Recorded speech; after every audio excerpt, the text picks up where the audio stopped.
పాలు కారుతుంటే గట్టిగా 5 రోజుల నుండి అబ్జర్వ్ చేస్తున్నారండి. కానీ రోజు ఎక్కువ కావడం వల్ల అందరికీ తెలిసింది. అమ్మవారికి అనిపించి మా అందరికీ ఆశ్చర్యకరంగా చింతపక్క నుండి వచ్చారని చెప్పేసి చెప్తున్నారు. వీరబ్రహ్మం చెప్పినట్టు కావ్యాలు జరుగుతుంది. స్పష్టంగా చెట్టు నుండి పాలు వస్తున్నాయి.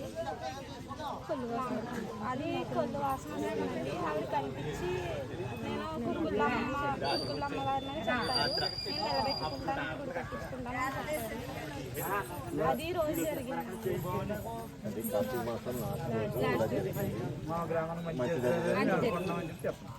ఈరోజు కార్తీక మాసం కనిపించి చెప్పారండి.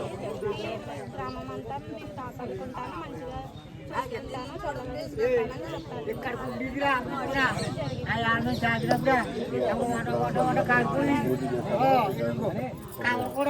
గ్రామ ప్రజలందరూ వచ్చి చేసి